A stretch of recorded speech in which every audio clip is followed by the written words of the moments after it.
Good morning.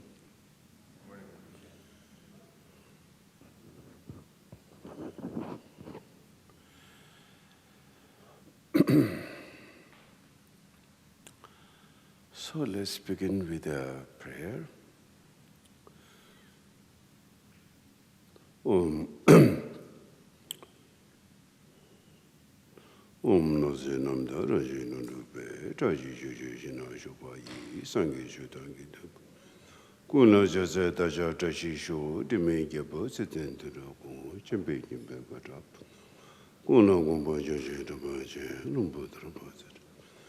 Simje Damjala Gung to Pepe, Ism Zapazet. Senzam de Beta Shi Pepe, Devara Chikpa Gela, Chasalu, Jambation, Padent. Chereze Wangumbo Jambepe, say Nimbo Deba. Namgi Nimbo Bajo Gondozan, Ube de Jepegano Shedan, Nubo Tawarati. Chaselenum de Jepegicho, Chanjo Sempa Gala Chasalo, Rinjin de Jotashis. The Jobozan Yon Kamala, Nida Dundam Punzab. Menu Gaze, when your color de Rinjin Tajo Jegi Chadenje, Chodu Jawa, Chuchingi. Yezongo Dempepepe, Tashe, Hamogela Chasa, Somba Jimbo, de Jung Semebu, McDonald Dangalpo Yurko. Payebo dan Luan Mimizan, Namtesizela Zepolodan, Tishola Dan, Bewan Reti, Judenge, Sasum Nesogilect.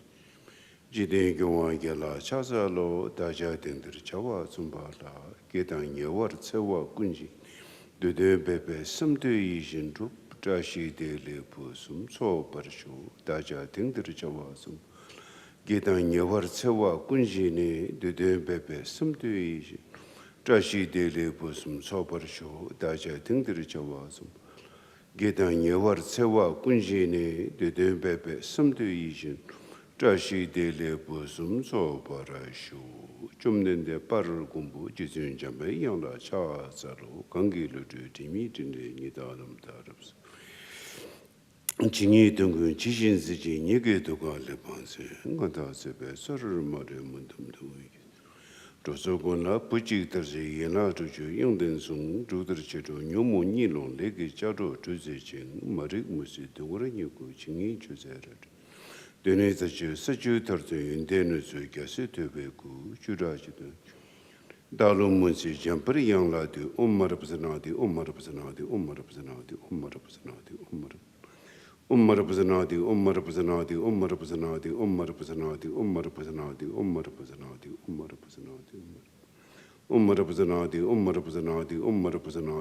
Representati, Representati, Representati.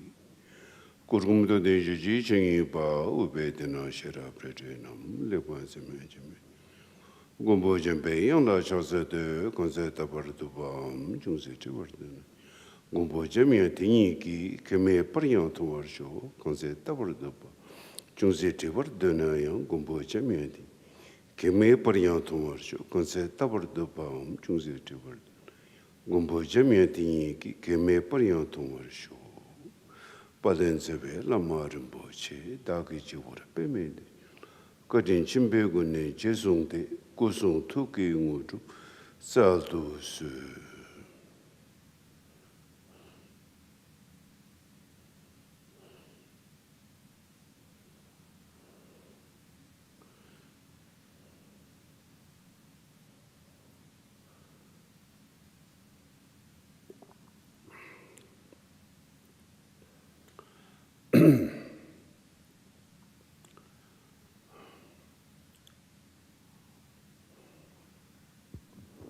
So today,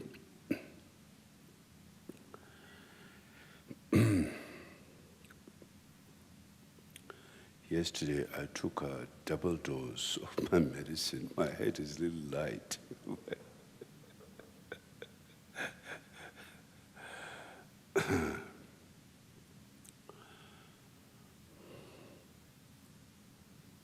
So, as it is said, Dharma is the meaning of Dharma. The Sanskrit word, Tibetan called Chö. Chö means Chö. There's Chö. Chö means to change, or transform. That's the meaning of Dharma. Transform. Chö. Generally, Dharma has 10 meanings. Chö ni shecha means phenomena, comes in the category of Dharma. Shecha, phenomena. Lam is path. Nyangende, nirvana. Yigiyul, objective, in object in your mind, such as whatever the object is. Sunam,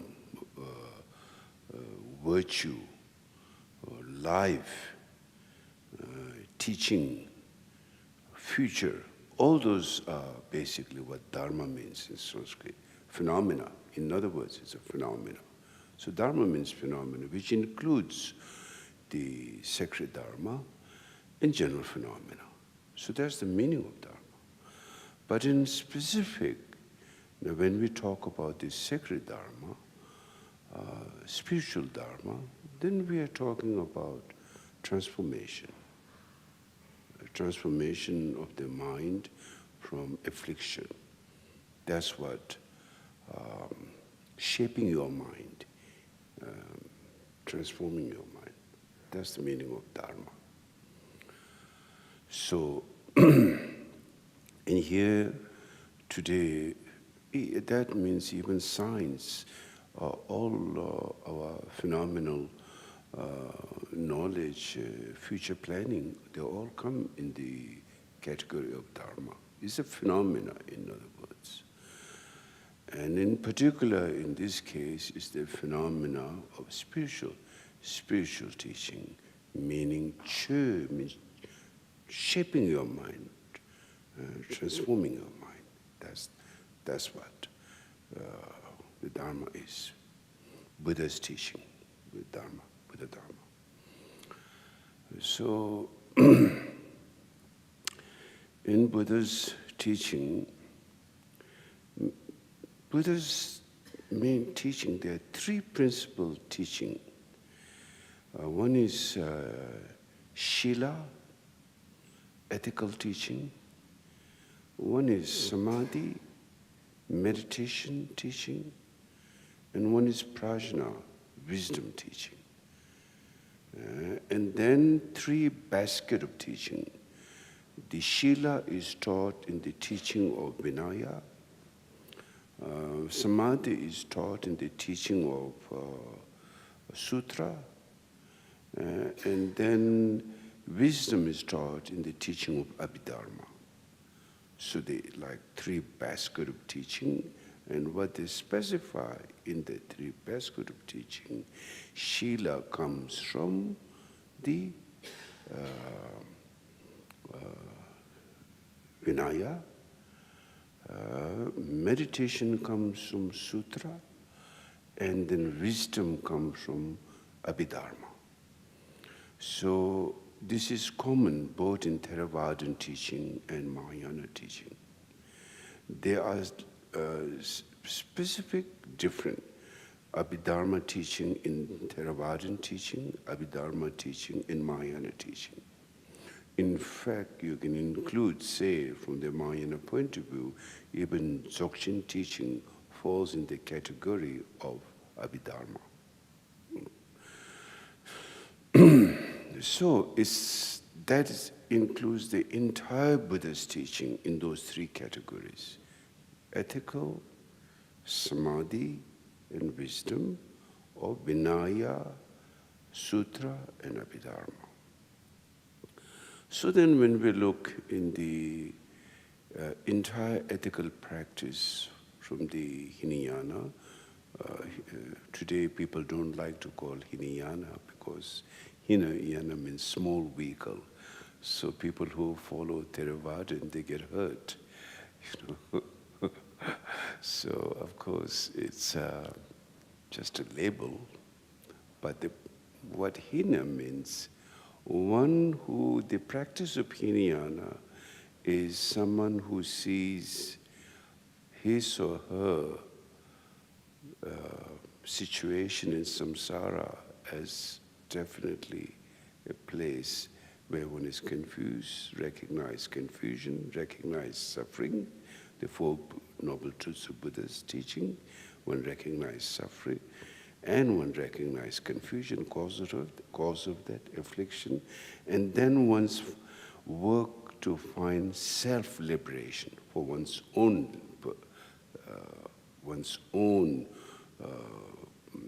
to deal with one's own problem. It doesn't have the greater awareness of Maha, the great, including all sentient being, is not in that.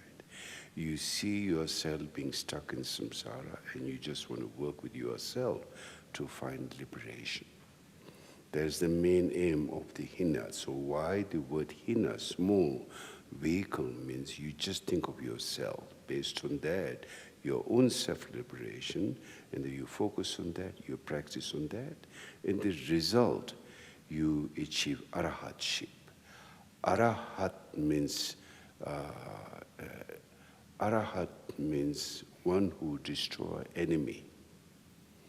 And what is that enemy? Enemy is your affliction and your ignorance, the root cause of your suffering. So that's called arahat. So the enemy destroyer in English translation. So now in order to do that, what's the method? The method is they follow like either a monastic vow, being monk or nun, or layman's vow, like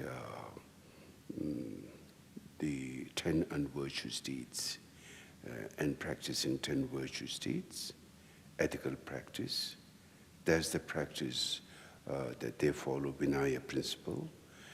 And such as if you look at like a full monk vows is 254 vows.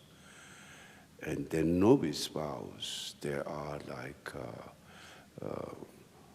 4 cardinal vows, and then novice have other vows, like 10 other sub-vows, and there are things like that. Then as far as the layman is concerned, layman and woman is concerned, and then there is a vow called brahmachari vows.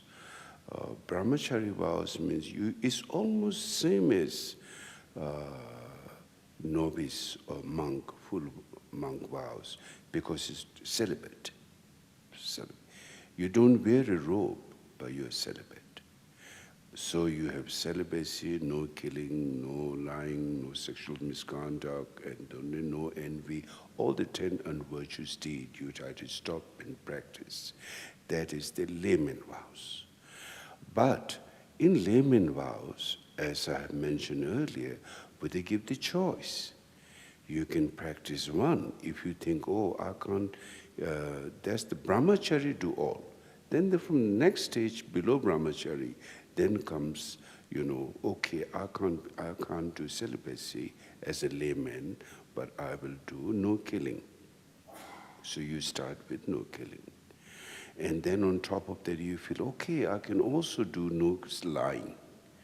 So you add up another vow, no lying. Then on top of that, then you also think, I will do no stealing. So then you take another vow. So like that, what you can do, is not forced upon you. You have to make the decision how much. And the reason is because those affliction brings suffering, cause confusion. We all know that.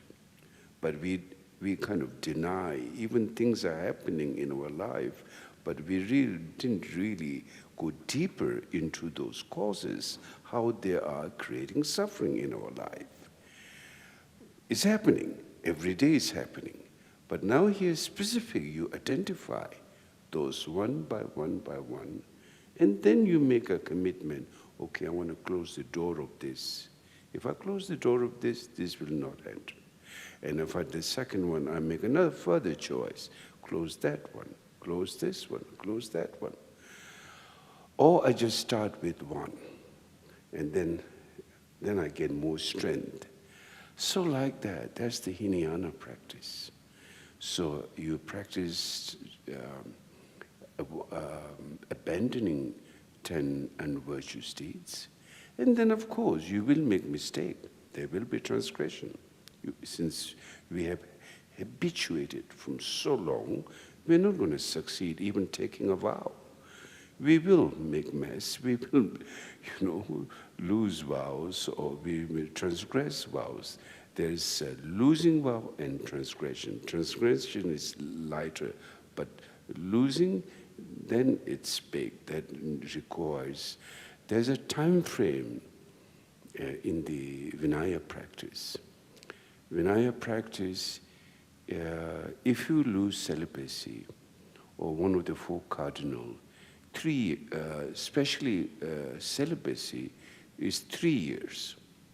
Within 3 years, you have to, if you lose a vow, you can't keep quiet. If you keep quiet, then it's very serious. So you have to say in front of the abbot, I lost vow, I confess. Or you have to say in front of the congregation, in the monastic congregation. So in that way, then you retake the vow again. But if you don't say that within 3 years for a monk, this is mostly for monks and nuns, then they cannot repair that vow after 3 years. That's how the Vinaya system works like that. So then the practice is abandoning 10 unvirtuous deeds, and the practicing the opposite of 10 unvirtuous deeds is 10 virtuous deeds: saving, being honest, being caring, and the three by I think is 3 by body, 4 by speech. Then out of 10, then the rest is mental, all on covetousness, envy, hatred. These are all mental state. Only physical part is killing, and then sexual misconduct. That's the physical part. Then lying is also kind of like a physical part. Rest is all mind part. Hatred, slander. If two people are very close, and you say, go to this person, oh, he says bad thing about you. Then you go to the other person, she says bad thing, and you split them too. That's very negative karma. You make two persons who love each other, caring, have respect to each other, you separate them. It's negative karma. Those are called karma, negative deeds. So by doing that, it brings suffering in your life. It makes you weak. Obviously, we can understand. It makes you weak. It makes you, you get no friend deep inside you. Nobody will trust you. And so that affects our day-to-day life. The reason is these affect our day-to-day life. Why the practice of 10 virtuous deeds and abandoning 10 unvirtuous deeds. Very, very important. We need to focus on that and really see why we need to engage in that. And then, so as I said, Buddha didn't say you have to do everything. You do what you can, step by step, you improve. This is how you get to omniscient state. You don't become in one day just like that. So the Hinayana practice is Vinaya. Then on top of that, they do shamatha meditation. They have shamatha meditation in the samadhi level. They have shamatha meditation. And then they have prajna. Prajna they don't use the word emptiness in Hinayana. There's no terminology of word emptiness which is used in Mahayana teaching. They use no self. No self. There's no such thing as a self. So they go through the vipassana. Vipassana means extraordinary insight, like investigation. Meditation of vipassana is investigation, checking. So when the 12 interdependent, if you look in the tankas, iconography of Thangka. In the center, there is a pig and a rooster and a snake. In every Tibetan monastery, most of them have outside the wall painting. In the center, that pig symbolizes ignorant. Because pig, have not one taste, but no taste. Go and eat everything dirty, clean, nothing, no separation. So, no taste. One taste is Dzogchen teaching. don't misunderstand one taste and no taste. So it symbolizes ignorant. And then the snake symbolizes aggression. When we see snake, we get very afraid. It's the karmic aggression that is built up. Just by seeing a snake, we get afraid. Even if it's a garden snake, we want to make sure it's, garden snake. So therefore, the snake symbolizes aggression. These are all symbolic. Three poison is called three poison. And then the rooster symbolizes desire, attachment. So then the three poison, it brings suffering. All of those affliction brings suffering, and the root cause is ignorant. So therefore, then in this centers like that, then the outer ring, there is 12 nidanas in Sanskrit, the 12 interdependent. It all starts with the blind man. The blind man symbolizes ignorance. So from ignorance come duce. For example, from meditation point of view, once there is ignorance, you don't have awakening in your mind.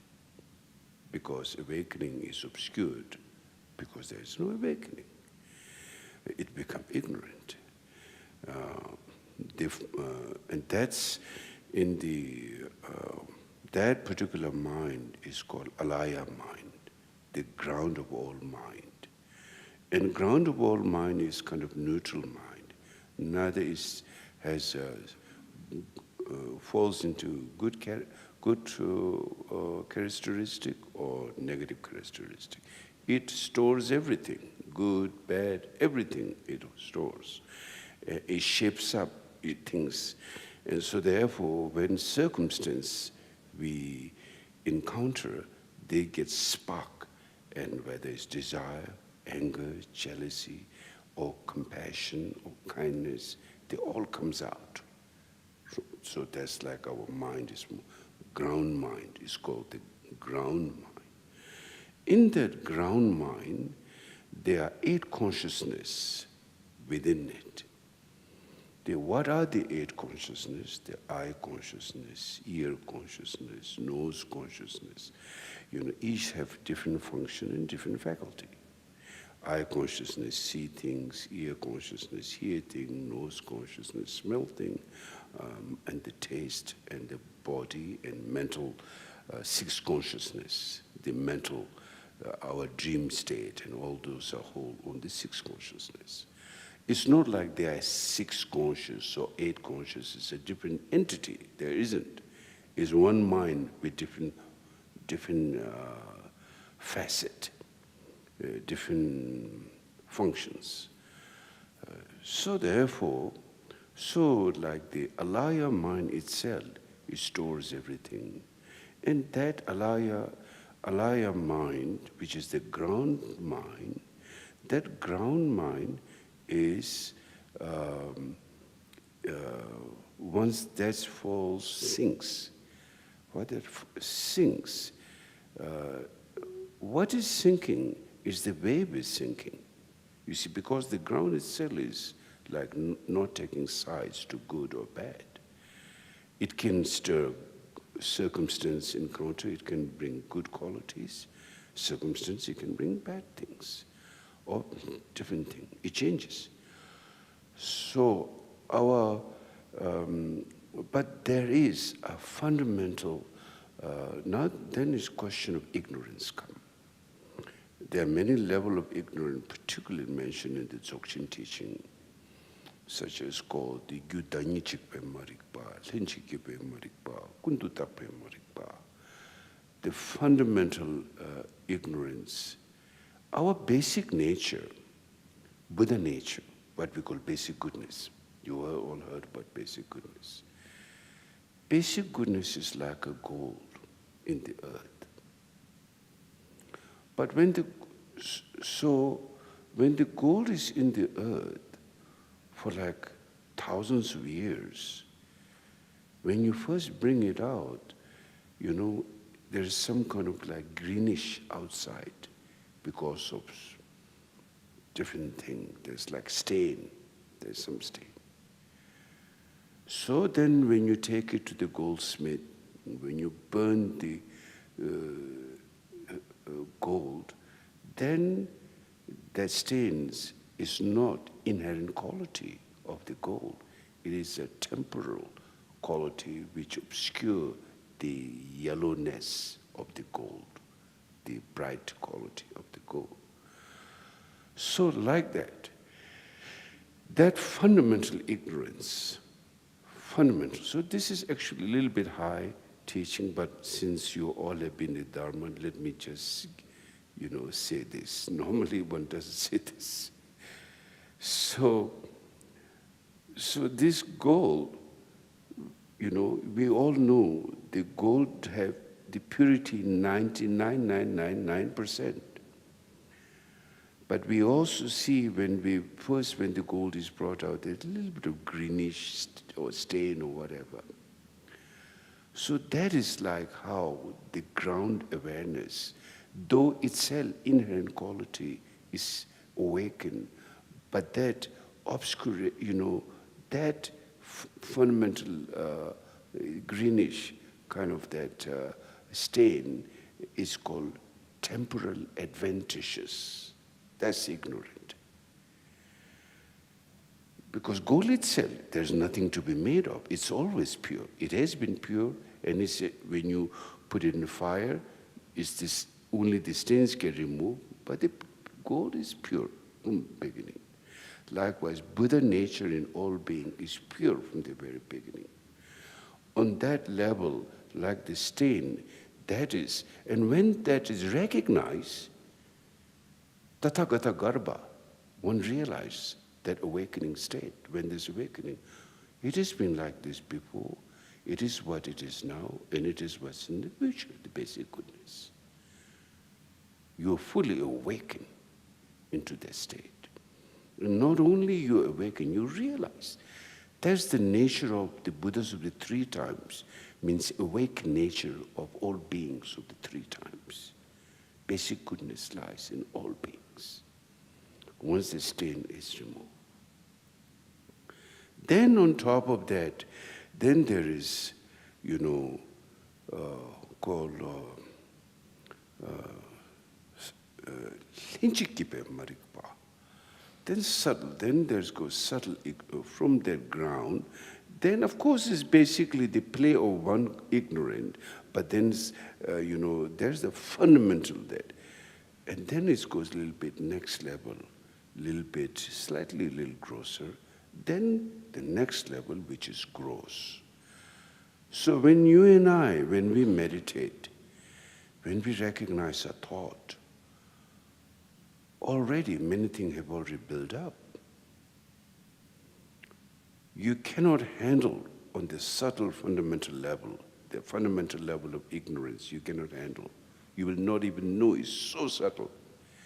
We kind of know only on the grosser level. When it has already become gross, then we there's that sound, this thought, this emotion. We have label, gross label. From that level, then we, try to change things, shape things, or let go things. Anyway, that's how, So this is shamatha meditation. I don't want to talk Dzogchen too much. But basically, that's how ignorance functions, step by step like that. So therefore, basic goodness, the reason I'm saying that, just hinting you how basic goodness is, this is an inherent quality of all being, fundamentally like that gold. So therefore, Buddha nature, the awakened mind, is always, how do you call, contemporary, means fresh to the point.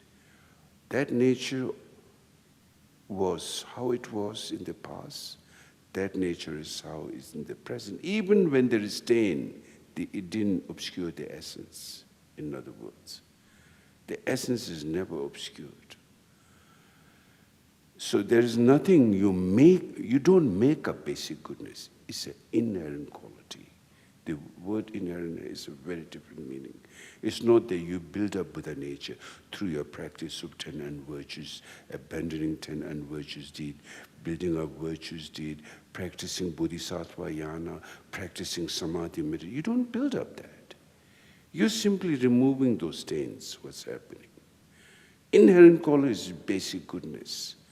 That's what Buddha nature means. And that's unchangeable, because that's how it was, always, when you realize the Buddha nature. But, so right now, since how to remove the stains, the goldsmith will require many different tools and methods. Same thing, those tools and methods are the practice of, abandoning and practicing virtuous deeds and practicing samadhi, practicing compassion, in the Vajrayana practice, doing Ngondro practice, all are part of that. As far as Buddha nature, enlightened awareness, there's nothing to make up. If you do make up, what is that? Conditioned phenomena. Any conditioned phenomena is impermanence. It will decay.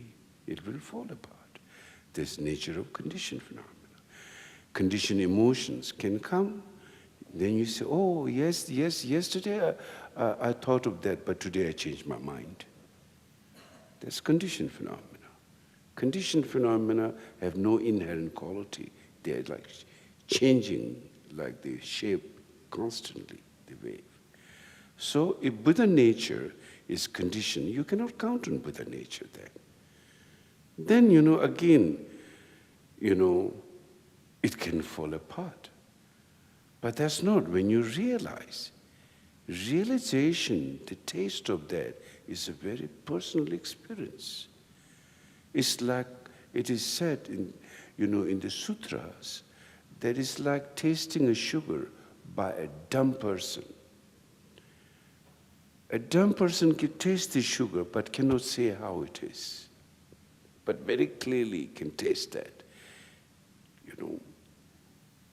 And then, so therefore, when you realize the true nature of your mind, you see, there's experience, not theory.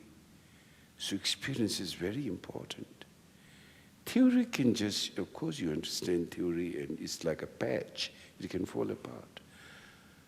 And even understanding, some of the understandings, though understanding and experience are deep, but realization is a whole different level. But in order to get to realization, you have to have experience. So if I say emptiness, if I say clarity, yes, you get idea. But when you sit by yourself, and when you experience emptiness, like vast openness, all your mental affliction falls apart. You feel strength, joy, like tremendous possibility, or like clarity, intuition. And so many of those bliss, not just like theory bliss, literally when your mind is in absolute calmness, there's called body bliss. The body has like incredible bliss coming out of it, because all those conflict zone has been calmed down, and now you're in like no conflict zone. As a result, you experience joy in the body, joy in the mind, and tremendous openness and liberation. That's experience.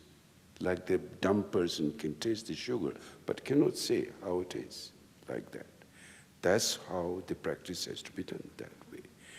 Just by listening, investigation, you don't do meditation, then you won't have experience. Experience is very important. Experience can only happen through one's effort, diligence. So in the 6 paramita teaching, first is the practice of generosity. Second is the practice of ethics. Third is the practice of diligence. Samadhi, in particular meditation, you need diligence. If you're lazy, you cannot achieve meditation experience. You need commitment. You need to sit every day, like whether it's half an hour or 1 hour or morning session, afternoon session, evening session, whatever it is. Then experience will give birth within. And that you gain confidence. Then you know, yes, I can work with my affliction, I can work. And then you see the possibility of tremendous joy, mind's nature of joy, clarity, emptiness, those 3 words basically. But joy has tremendous experience of mind joy, physical joy, like because mind is so calm, the intrinsic quality begins to manifest, pure energy. Then clarity, foreknowledge, intuition, concentration power, and then mind not get interfere by affliction, your thoughts, movement, clarity. Or sometimes, you're able to see, even at night, you can see stars through your roof. That experience also. There is a meditation called dark meditation in the Dzogchen teaching. So in that, you go and they build a room for you, completely dark, just a little hole where they put your food for like a week. You go for retreat for a week, and then you close. So in Tibet one time there was this meditator. So he was meditating, and down below in the valley there's a river. So when he's in total dark room, when the sun is shining, the reflection of the sun from the water is getting in his eyes. Clarity experience. He said, can you send me an eyeglass, sunglass, in the dark room? Many experiences like that. Can see everything. Same thing on the mental level. You can foreknowledge, able to read others' mind. And that also, it builds up all those qualities. Mind is tremendous qualities. And then gradually, through the practice of shamatha, then one begins to see the extraordinary insight of your awareness, wakeful quality, your intrinsic goodness, intrinsic Buddha nature. So that's how the practice is done. So Hinayana practice that way. Mahayana, on top of that, you include bodhicitta, the great awareness, where you include all being, and in that there is 3 kinds of mindset.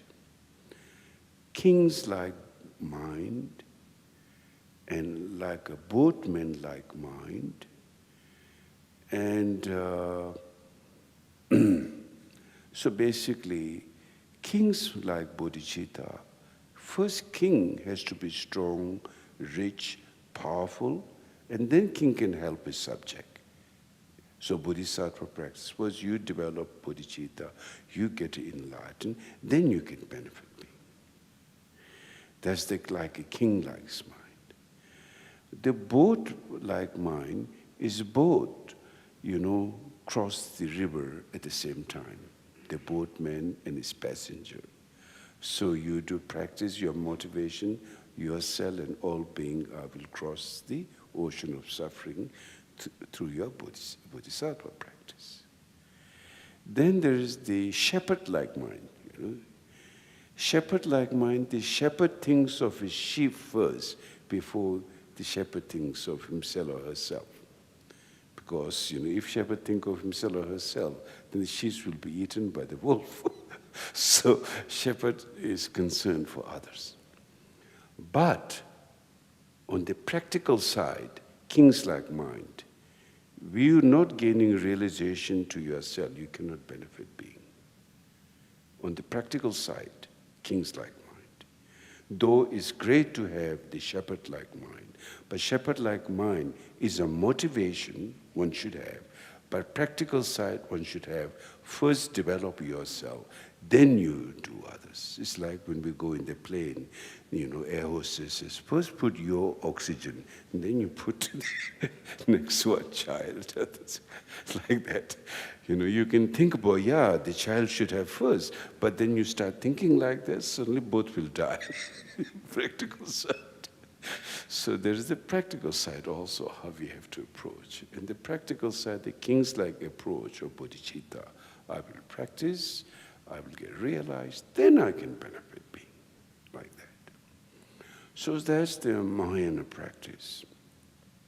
Mahayana, with that kind of mindset, and then Mahayana practice of 6 paramita, very important, the action, 6 paramita, 4 immeasurable, and then the teaching of, you all have probably studied Bodhicharya Avatara teaching, incredible.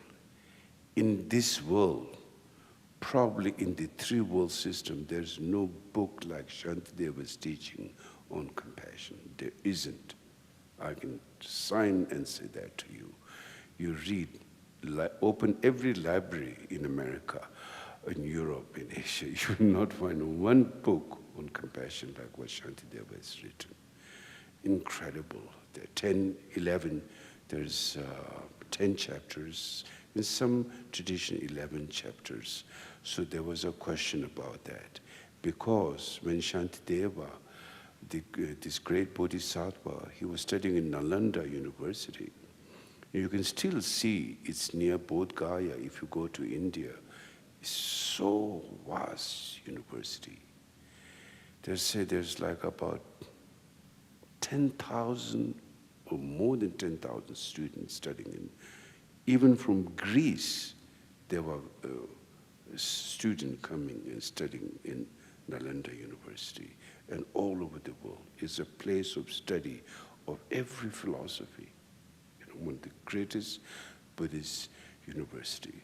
Nalanda University, Takshila University. Takshila University is in Pakistan. Today, just ruined. Nalanda University also ruined because today, no possibility at all because it was destroyed by the Muslim invader, Khilji. He burned the library. It took 6 months to burn all the books. So many sad things like that happen. Anyway, so Shantideva, he was, there was a story, it's a really interesting story. So Shantideva, this monk in this big university, he always didn't really study much, All he does is eat, sleep, and go to toilet. So they nicknamed him Busuku, who eats, sleep, and go to toilet. And it was embarrassment for the university. So they thought, and what the tradition of Nalanda University, they used to have scholars, visiting scholars here in America. We have visiting scholars giving lectures. So they would have the scholars give lectures. And when they do that, they make a big throne. The scholars, monks sit on the throne and then give teaching to all the other scholars. So then when Shantideva was there, all monks thought, we got to get rid of him. Let us shame him, and so he will leave. So they made a big throne. They make a little higher throne than usual. And then, then his turn came, he sat on the throne. He said, should I give a teaching which was given before or something new? Everyone Allah, what's he's going to give? Okay, something new. This was something new. Then he, gave all this. You all have read the English book Shantidev was teaching, until he got to the 9th chapter. Then when he got to the 9th chapter is on prajna, wisdom. Then he float in the air when Shantidev gave the 9th chapter. Then it went higher and higher in the sky. And then, there were I think like southern tradition and Kashmiri tradition, there were two. Some of the scholars said there was 10 chapters. Some of the scholars said there's 11 chapters. But then later, anyway, so on the 9th chapter, if you read the chapter of, first chapter of generosity, then chapter of ethics, chapter of diligence, chapter of samadhi and all this stuff. The 9th chapter, when it comes to 9th chapter, that is the essence of the whole thing, is the ultimate bodhicitta on shunyata. That's very, very, different commentaries are written. There's so many commentaries are written on that. Different Madhyamika views are there, so anyway, so that's how it's the greatest book on this earth, the greatest gift. If you read, there's a saying in Tibetan, you read Shantideva's Bodhicharyavatara, Milarepa's biography, and words of my perfect teacher. If your mind do not get compassion, then you have no hope. Reading those 3 books, if your mind doesn't change, then there is no hope.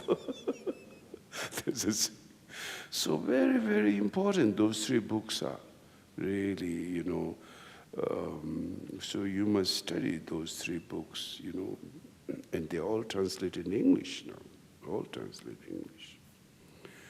So,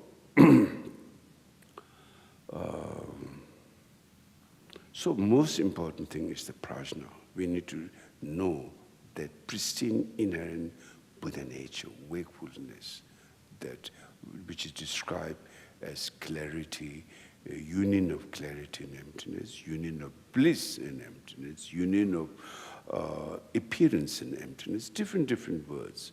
In the general sutra is called union of appearance and emptiness, like when we study the interdependent teaching, the nature of interdependence, the nature of relative truth. Then the word is used, nature of appearance and emptiness.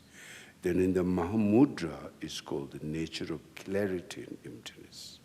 In the Dzogchen teaching is called the nature of blissful emptiness. It's like once all stains are moved, tremendous joy all the time. So there are different words. And then very profound teaching emphasis on from the sutra point, there's so many different schools came and view on the ultimate reality of shunyata.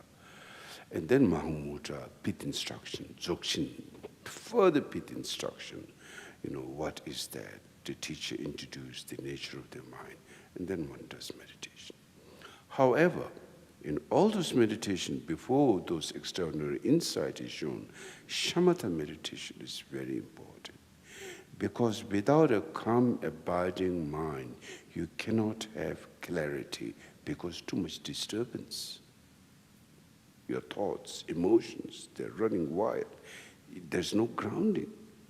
First you need to have, you need to sit down, like when we go to school or college or wherever, when the professor or lecturers or teachers, when they give talk, everyone listen. You need to calm down and listen. Same thing in the teaching, Dharma teaching. It says when you listen to the Dharma, there are many ways which is described in the words of my perfect teacher.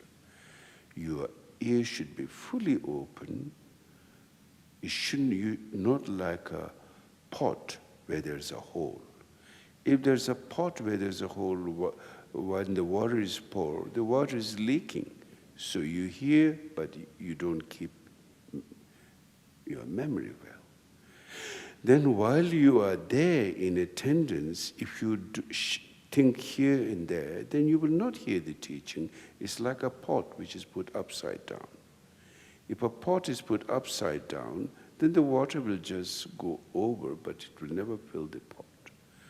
And then thirdly, while you're receiving Dharma teaching, you should listen with total openness, not with aggression, not with judgment.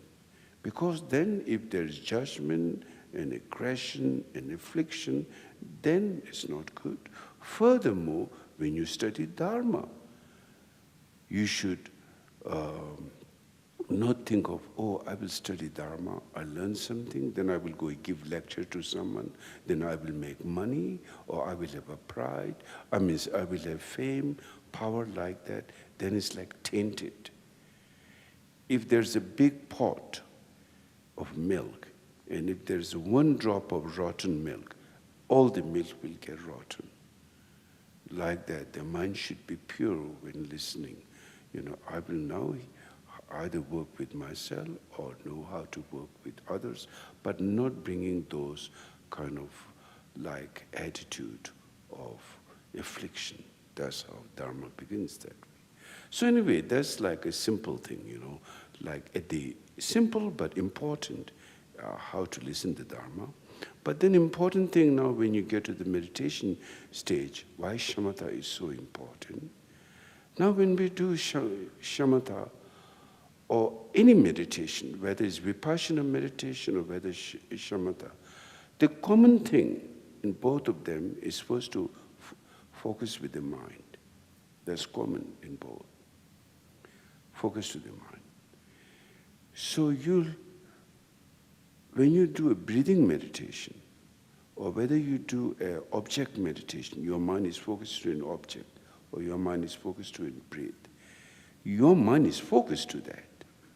Your mind is focused to the movement of thought, whatever, whether there's objective focus, or breathing focus, or non-breathing focus, or no focus, just mind-watching mind. In other words, mind-watching mind, or mind-watching breath, or mind-watching object, let's say, whichever. So what is watching? There's no need to point at the mind, but you're watching conceptual thoughts. The point is you're watching conceptual thoughts there. You're not watching particular breath. It says that, focus your awareness with the breath, but it didn't say that check your breath. You're not in a hospital. So there's subtle distinction there. How much you're breathing or not, those checkup is not. But, just simply, just be aware with the breath, your awareness, that's all. So no like a penetration, like too much unnecessary focus. They're called unnecessary observation. So if you focus too much, the point is your thought, movement, the point is not the breath. It's like a child, a child is, when the mother points her finger and tells her, look at the moon, the child look at the finger, not the moon. So we should know when we say, meditation with the breath. Yes, the breath is simply a tool or technique so that you are aware, mindfulness. It brings you back for mindfulness. Why? Otherwise, your mind will be lost, gone over. Your conceptual. Basically, it's not like you have to look at the mind. You're looking at conceptual thoughts, which is habituated, which is flying all over, all affliction. So for that, here the method is breathing. Breathe out, breathe in. You're just simply with that. Just being watching it. Like that. So therefore, we should understand when we meditate, what does it really mean by breathing meditation? not looking how strong you're breathing or how slow you're breathing. That's natural. You don't have to worry about that. You breathe naturally. You just stay focused to that. And so,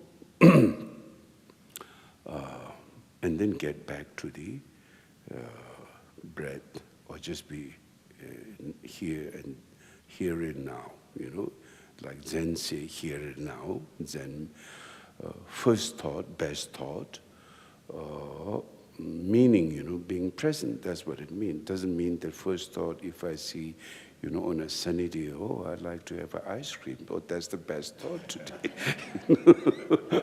So first, of course, it may help you when you. So basically, it means just be aware here and now without distraction. So that makes our mind open and calm. And then all the other qualities will naturally come. Vipassana will naturally come once their karma parting is there. Without karma parting, it's very hard to develop any other qualities. So then I think we should do a meditation now.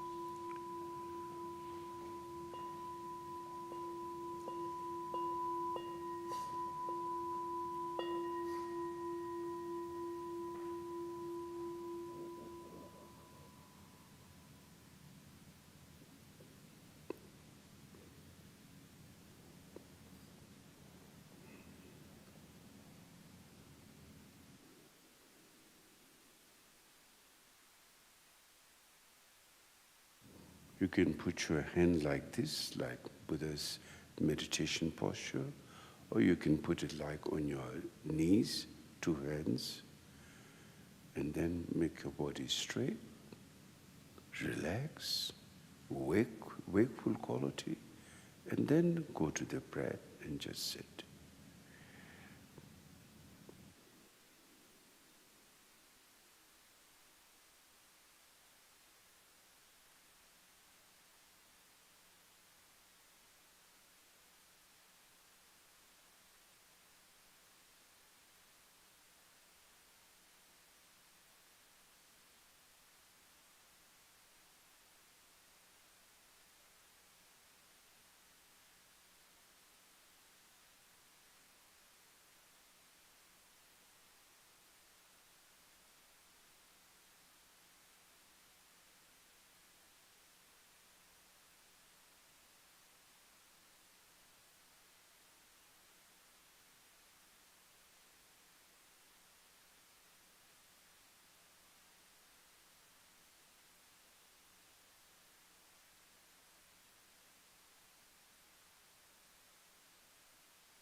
meditation, wakeful quality is very important. Sense of alertness, of wakefulness. Not too high, like a penetrating about that, but wakeful. Because drowsiness, if drowsiness comes, you need to clear that obstacle. Otherwise, there will be no development in meditation practice. So either you move your body a little bit once in a while, and then look your eyes slightly to the left, slightly to the right, without moving your head.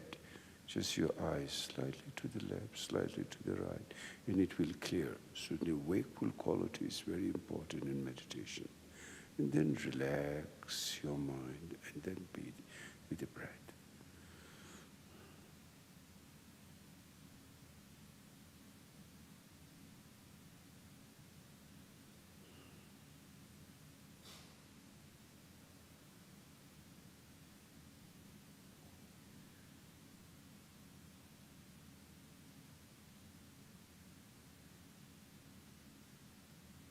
Kind of relax from deep within.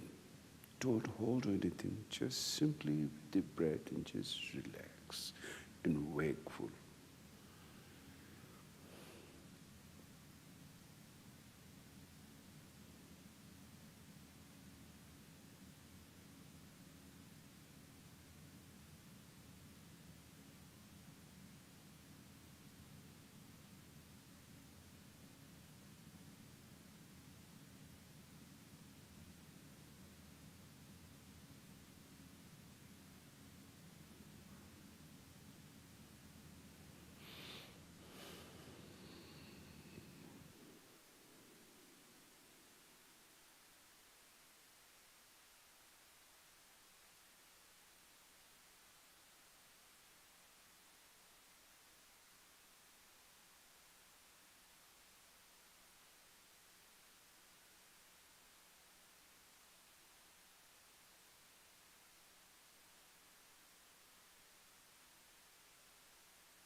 When you meditate,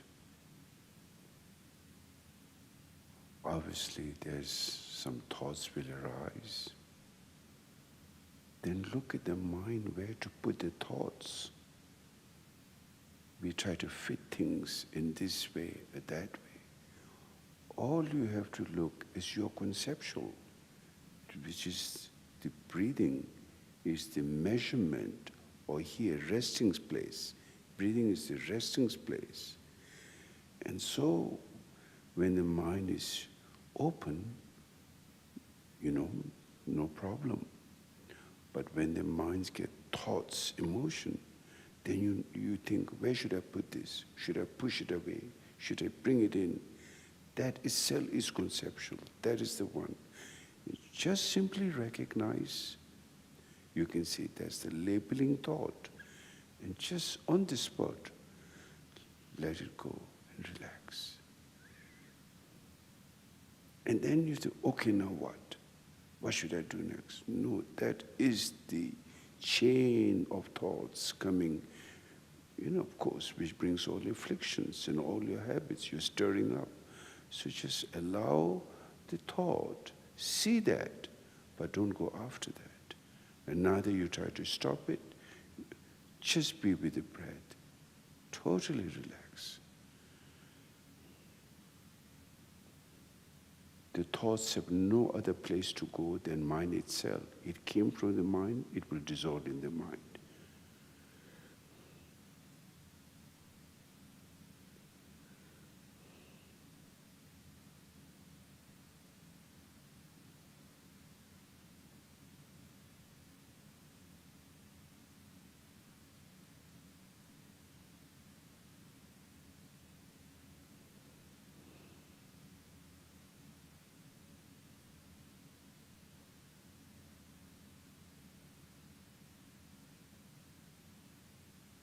don't have to panic. You don't have to push it or bring it. Just allow that and just remain in that state of openness. Not just trying to be open, just your mind. As I said, it came from the mind, it will dissolve in the mind. It has no other place to go. Like the waves come from the ocean, it has to go back into the ocean. There's no other place to go. All thoughts, movement comes from the mind, it will dissolve in the mind. You simply have to recognize that and just stay focused, relax with the breath.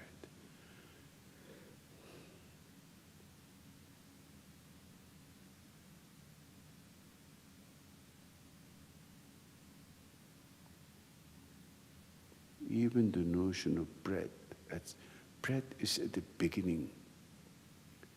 You are focusing to the breath. But at some point, if you don't have to worry, I'm not focusing on the breath, because that itself is a conceptual, in fact.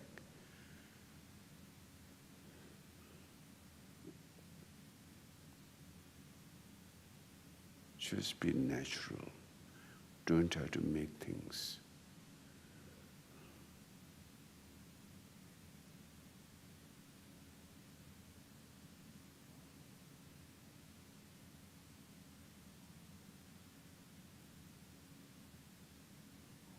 Allow the movements of thoughts without clinging to them.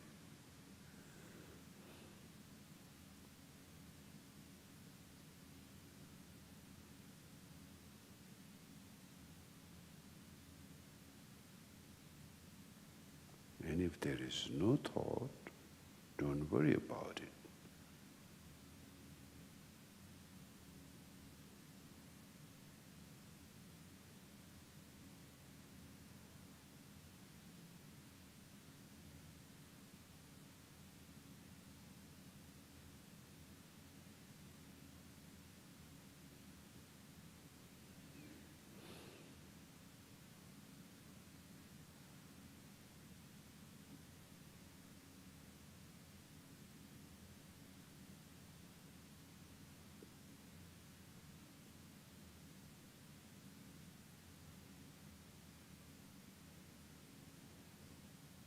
Relax.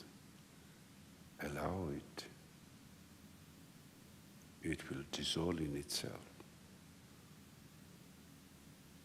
We have a tendency of getting panic all the time. What do I do? What do I do? How do I meditation? What should I do? Where should I put my thoughts? How should I let go?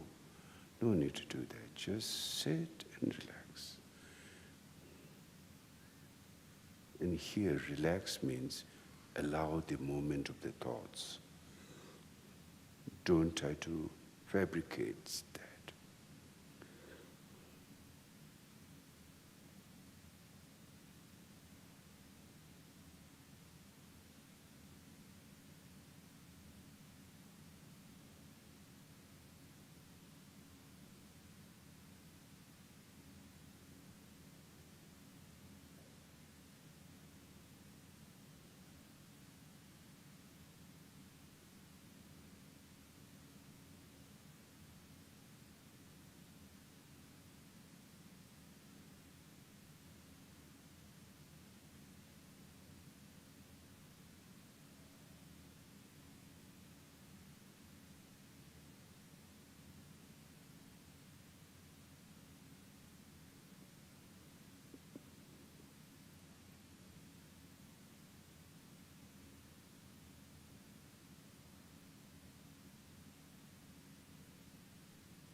Stretch your legs for a few minutes and we sit again.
Any questions?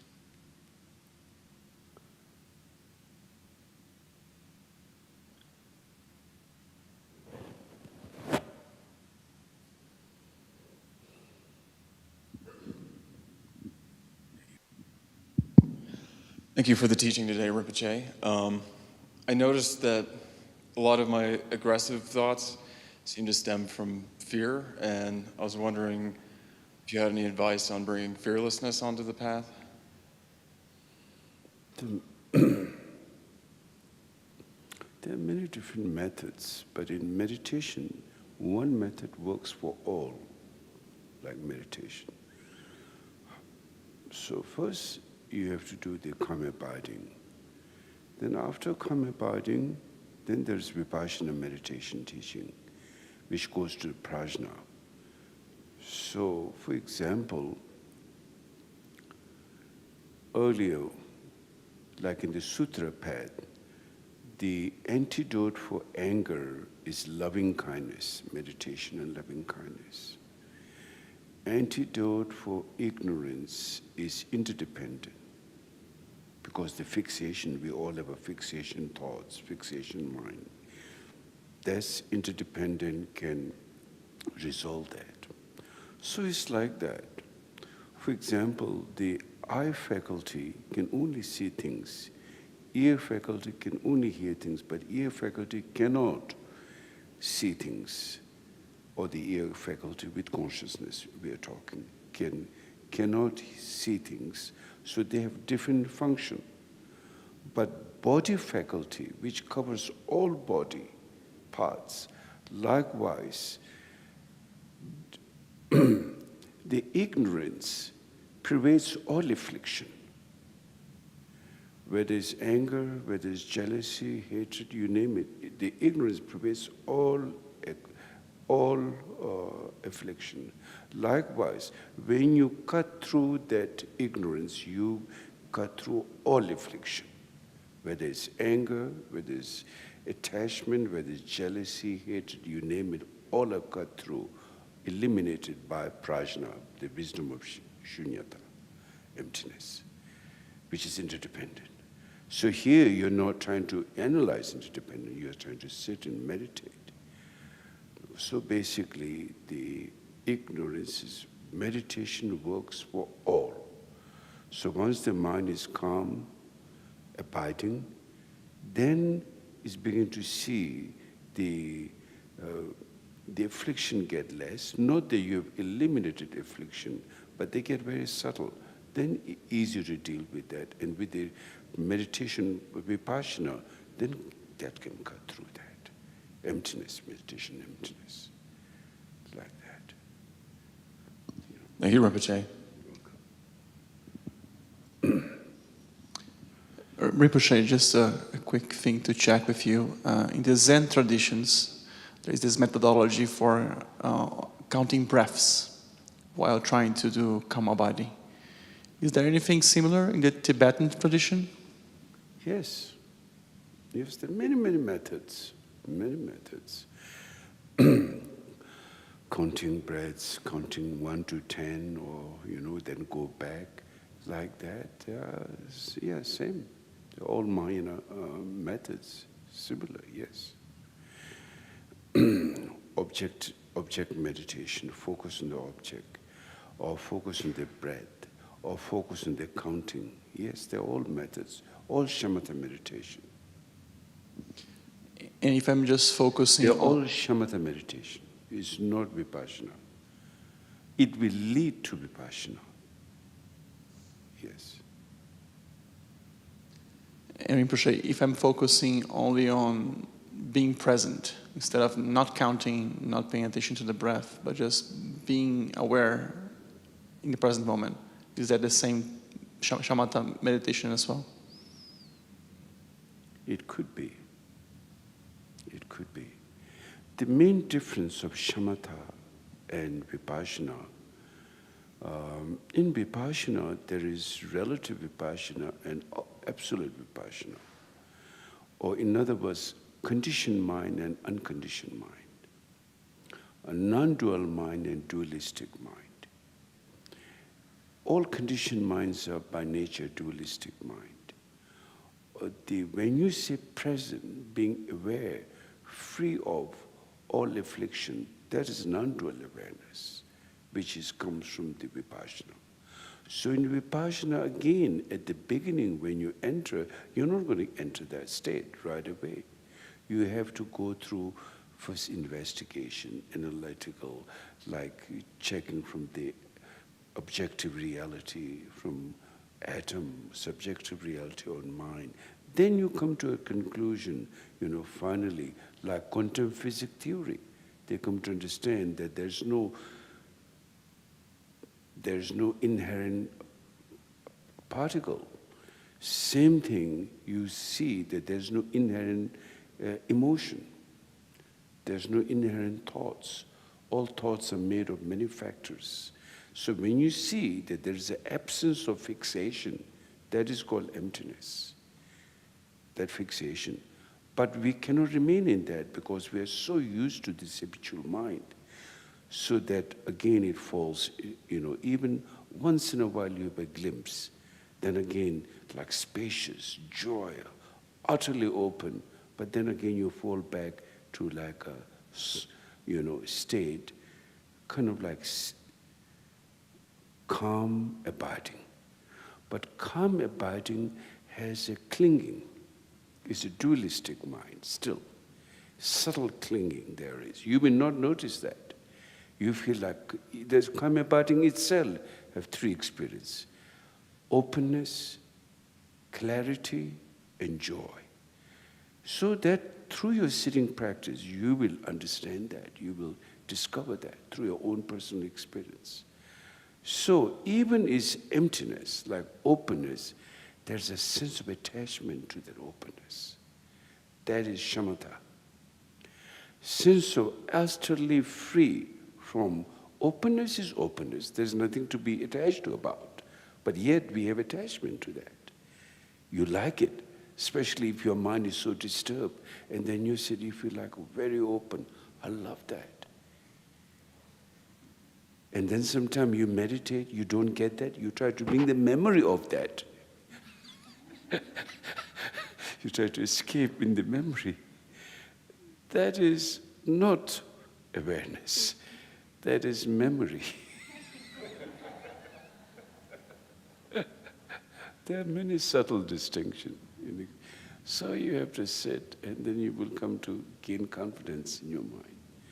Yeah, so Vipassana, so shamatha has subtle attachment, in other words, and Vipassana, the true unconditioned Vipassana, that is Rigpa, that's Dzogchen teaching.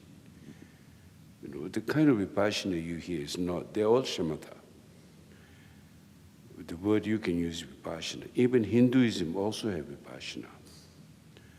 But that's like, there is Atma, this, they call the Atma, the definition of soul. Definition of soul, Hindu have much more profound than other school of thoughts. Because other school of thought, yes, we have a soul, that's all. But the definition of Hindus, they say, is infinite. They talk about creator, but they also talk about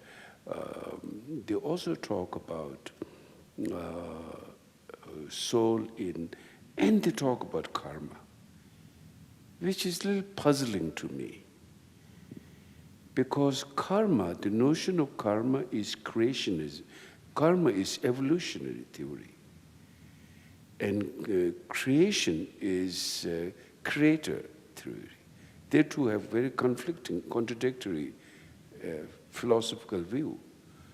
So if it's creationism created by a creator, it's directly, overrides all cause and effect. So evolutionary have no business. But the reality in this world, everything happens due to evolutionary. The more further you investigate and check things, it's not happening on creationism basis, it's happening on evolutionary basis. All cause and effect. So therefore, If there is evolutionary, that means every phenomenon is interdependent. If it's creationism, that means every phenomenon is independent. You do not find an independent phenomena. This house is made of interdependent particles, all things put together, so much thing. You don't, God say, may there be a house. May you become cow. May you become stone. That's not possible. It goes against logic. That's not possible. In that, then God would have the power, if there is such, all beings suffering. May all beings stop suffering right now. Doesn't happen. So when you look, the science looking at reality comes to interdependent, quantum physics theory today. But still, they have advanced on the objective level, but they're still at the beginning level of subjective reality on consciousness. Now they begin to see brain is not the real function. There is something autonomy body called consciousness, mind is separate, which has effect on the brain. So therefore, when we do mind training, people change. If brain has a quality to change, then there's nothing to do meditation or anything. It will change just like that. If brain can heal, it can do. People need mental training. People need meditation, how to work with the mind. Because it affects the body, it affects the brain, not the other way around. Yeah. Thank you. Yeah.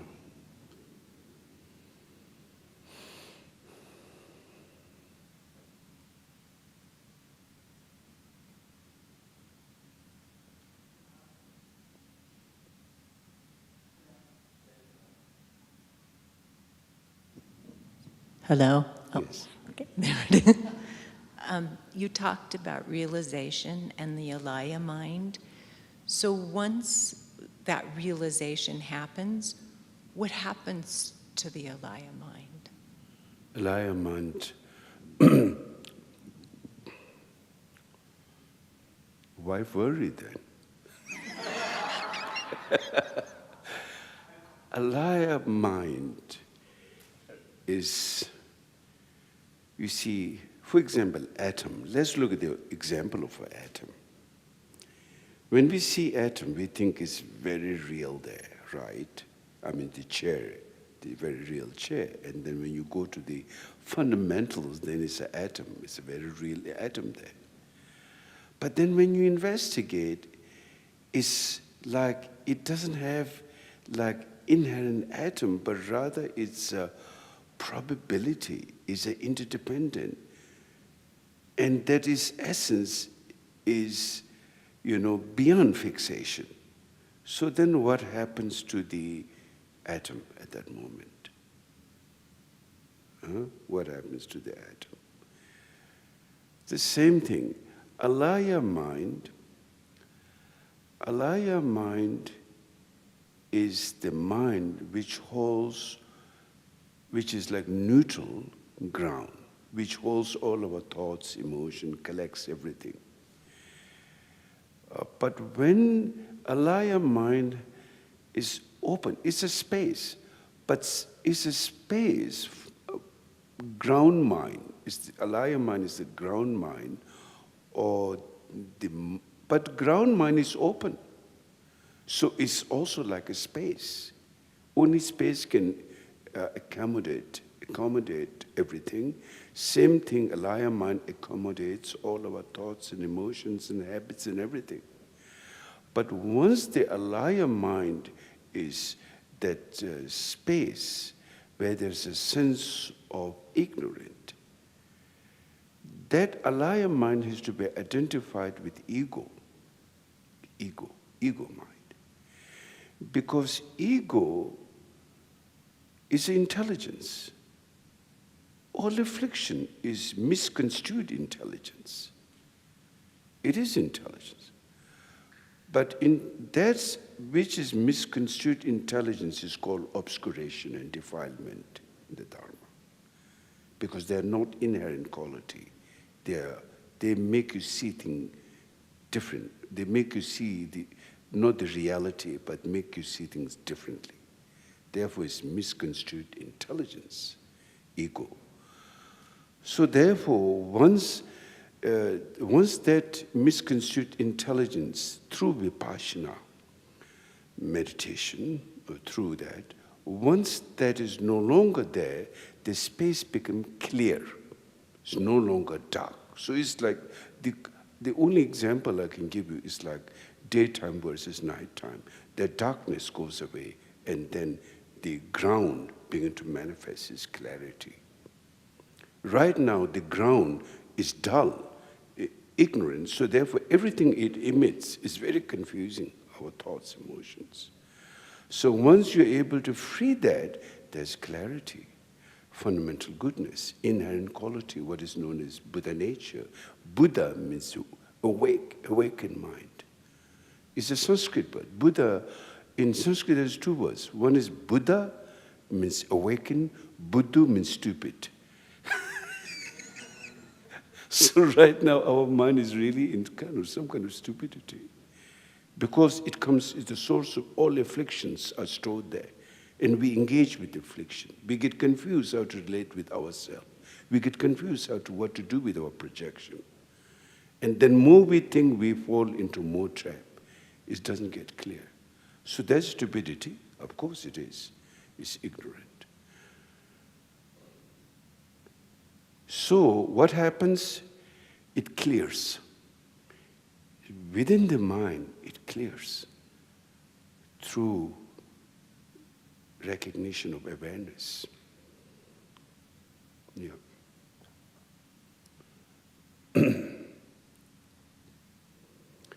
I mean, in some way, right now, everything we think added to sometimes more confusion. This complication, the complication, one anger leads to another anger, that leads to aggression, that leads to jealousy, that leads to, finally you are confused. I mean, you're already confused when that's happening, then suffering, depression begin to come. So, fundamental quality, when you see the basic space, right now the basic space is like dark. And that dark is not like, of course, it's an example, nighttime, but it's a confused intelligence because it creates things. It sees, it does the wrong way instead of doing the right way. So basic space is kind of like confused. And once it's like a mirror with a lot of dirt. You couldn't see things clearly. Once you clean up the mirror, like mirror of your mind, once you clean through compassionate practice, through meditation practice, and once that is clear, then you can see everything clear, like that.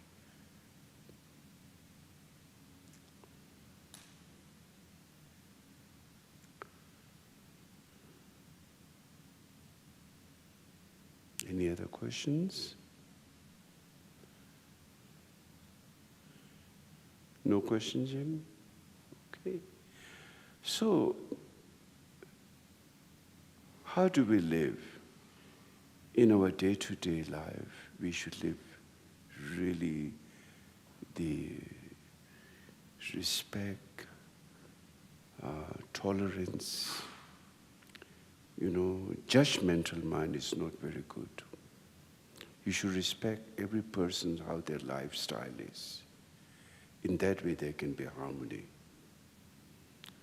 Children have to learn how to respect their parents, because especially the parents, how they brought up, so much hard working, so much pain. And the elderlies have to advise the younger one. And we have to respect, we have diversity today in our society. We have to respect others' religion. We have to respect others' way of life. And then in that way, anything is workable, But when you say, my way is the only way, because it doesn't work that way. So compassion, that's where the compassion, that's where patience, that's where tolerance, that's where understanding. And that will come with the strength of your meditation in order to do that, because you have calm abiding state. If you don't have a calm abiding state, your mind is very disturbed, you couldn't really do that. So we need to look at it in a more organic way, and having tolerance, respect, caring. The founding, constitution of this country, democratic country values is so great. We, equality for all. When I went through the Bill of Rights, one is to practice religion or not to practice religion. Give freedom. So when someone everyone has different view, everyone has different mindset. So respect their views and see how you can do it through your Tonglen practice. So Tonglen practice become very important. It will see things much clearer in your life through Tonglen practice. And with your meditation practice, your life will go smooth for sure. And then final liberation. It's not just question of smooth, but liberation is the ultimate point. And that will come. You can gain confidence in your meditation. The more you get confidence of your mind, the more the phenomena is the appearance of your mind. And you can either liberate your affliction or you get trapped into it. That's your mind. So through practice, you can change that, transform that, find liberation. Thank you. Let's do dedication, world peace prayer. In the world in general and in this nation, may not even the names, disease, famine, war, and suffering be heard. May virtues, qualities, and merit and prosperity greatly increase, and may continuous good fortune and sublime well-being perfectly arise. In the world in general and in this nation, may not even the names, disease, famine, war, and suffering be heard. May virtues, qualities, and merit and prosperity greatly increase, and may continuous good fortune and sublime well-being perfectly arise. In the world in general and in this nation, may not of names, disease, famine, war, and suffering be heard. May virtues, qualities, and merit and prosperity greatly increase, and may continuous good fortune and sublime well-being perfectly arise. By this merit, may all beings gain omniscience, thus defeat the neurosis and negative actions which are the enemies, from the turbulent waves of birth, old age, sickness, and death, from the ocean of cyclic existence, may all beings be liberated. Thank you. Thank you. Thank you, Rinpoche. So today, this was Rinpoche's last meditation teaching for his visit here. So just wanted to say thank you so much, Rinpoche, for all of your teachings this time. Some of you have asked how you can give to Rinpoche, so if you want to make an offering to him, please feel free to do so. Also, if you don't have it, one of the amazing ways that we can create a connection with our teachers is to recite long life prayer. So Chhoje Rinpoche has a long life prayer. It's in our yellow books. If you don't, we can make a copy for you, or we can email it to you. And we recite it every single day. And that helps for our lamas to live long, and it's wonderful. So tomorrow we'll be doing a healing practice, and it's really incredible not only for your own health, but then you can also dedicate it to anyone else in your life that is having trouble with their health. So in order to create connection with the practice, it's good for you to make an offering to the substance that we're going to be creating this cloud of offering. So the 3 whites and 3 sweets are the best thing to bring. So either milk, yogurt, or butter, or brown sugar, white sugar, and honey. And so if you're coming to the practice, I would ask that you bring that offering by 9:45. We're going to start at 10, but it takes me a little bit of time to mix everything together. So if you can come at 9:45, that would be great. And then we'll be doing the practice, Riwa Songchut and Null Song practice. And then Rinpoche is going to be offering refuge. And it's the first time he's done this in 5 years. So if you feel a connection and you want to take refuge with Rinpoche, that'll be immediately after the healing practice. Thank you, Rinpoche.